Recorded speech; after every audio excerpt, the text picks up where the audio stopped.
Ce sommet qui se tient au centre des conférences du Grand Hôtel d'Ibloho intervient 2 mois seulement après le sommet extraordinaire de la CEMAC tenu à Yaoundé au Cameroun et qui avait débouché sur des résolutions fortes, notamment la non-dévaluation du franc CFA.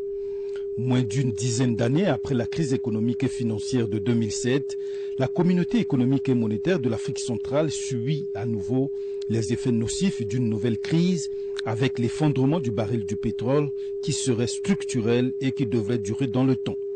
La communauté fait également face à des problèmes liés à l'intégration sous-régionale, au terrorisme, aussi à la diversification des économies.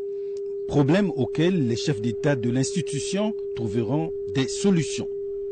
Ce 13e sommet des chefs d'État est une étape décisive dans la vision CEMAC 2025, c'est-à-dire faire de la CEMAC un espace économique intégré et émergent où règne la sécurité, la solidarité et la bonne gouvernance au service du développement humain, avec l'appui des Nations Unies, a déclaré le représentant du secrétaire général des Nations Unies en Afrique centrale. Pour le président de la commission de la CEMAC, Pierre Moussa, la CEMAC est l'espoir de plus de 40 millions de personnes.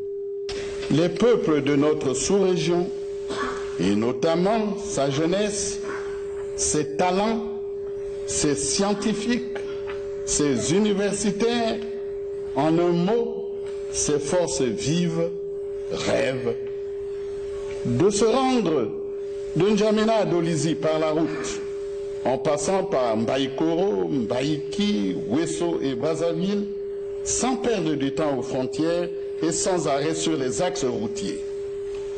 Ils rêvent de s'installer dans n'importe laquelle des capitales des pays de la CEMAC pour exercer un métier sans que personne les traite d'étrangers clandestins. Ils rêvent d'étudier à Bangui ou à Libreville en payant les mêmes frais de scolarité que les Centrafricains ou les Gabonais, en ayant accès à Internet à haut débit, sans interruption incessante d'énergie électrique. Ils rêvent de se réveiller en paix le lendemain. Ils rêvent d'être à Oyem et bénéficier de l'électricité venue du barrage de Mongomo. Les rêves exprimés confirment que la CEMAC constitue l'espoir de près de 47 millions de personnes. Juste après, les cadres qui ont mis leur ingéniosité au service de l'intégration sous-régionale ont reçu